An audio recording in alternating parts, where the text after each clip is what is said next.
Once upon a time, in a grand and radiant kingdom, the king and queen longed for a child. After many years, their wish was finally granted. A daughter was born, a princess of extraordinary beauty.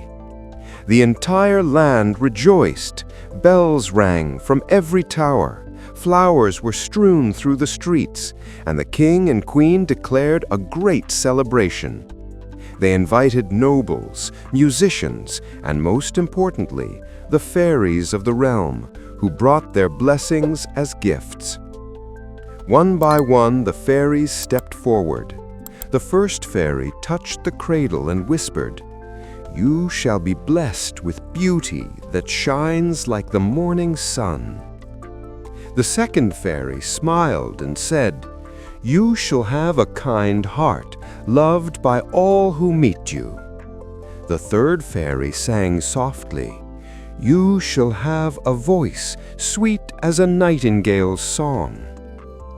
And so it went until nearly every fairy had bestowed a gift. But just as the last fairy approached the cradle, a shadow fell over the hall. A sudden gust of wind blew out the candles. From the smoke appeared a tall, dark figure, the wicked fairy, who had not been invited. She had been forgotten, or perhaps purposely left aside, and her pride burned with fury. She strode to the cradle and raised her hand.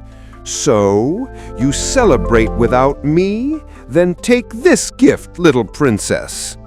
Her voice echoed like thunder as she pronounced her curse.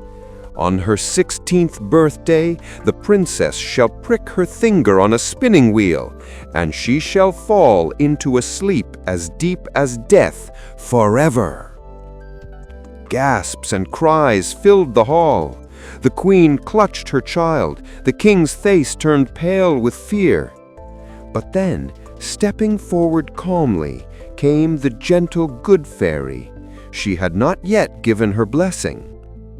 "Take heart, your majesties. The princess will not die. My gift shall soften the curse. When the spell takes her, she will only sleep, and she will remain in that sleep until true love's kiss awakens her." The court sighed in relief, though the shadow of dread still lingered. Determined to protect their daughter, the king ordered every spinning wheel in the kingdom to be destroyed. The great fires burned for days as spindles and wheels were reduced to ash. The princess grew in safety, surrounded by the watchful care of her parents and the gentle guidance of the good fairies. Her beauty blossomed, her kindness warmed every heart, and her laughter rang through the palace like music. People adored her, saying she was the very soul of the kingdom. Yet, as the fairies had warned, fate cannot be avoided. On her 16th birthday, as sunlight poured through the castle windows, the princess wandered alone through the high, echoing halls. She had explored every corridor except one, the tallest tower, where time seemed to have forgotten its touch. There, behind a heavy wooden door, she found an old woman hunched over a spinning wheel. Her fingers moved with practiced rhythm, pulling threads of glimmering flax. Curious, the princess stepped closer. "Good mother, what is this strange tool?" The old woman smiled, her eyes glinting with a secret. "It is a spinning wheel, child. Come, would you like to try?" The princess, innocent and unafraid, reached out her hand. The moment her finger touched the spindle, a sharp prick drew a drop of blood. And then, just as foretold, the curse unfolded. Her body swayed, her eyes fluttered, and she sank to the floor in an enchanted sleep. The good fairy who had foreseen this day spread her magic across the castle.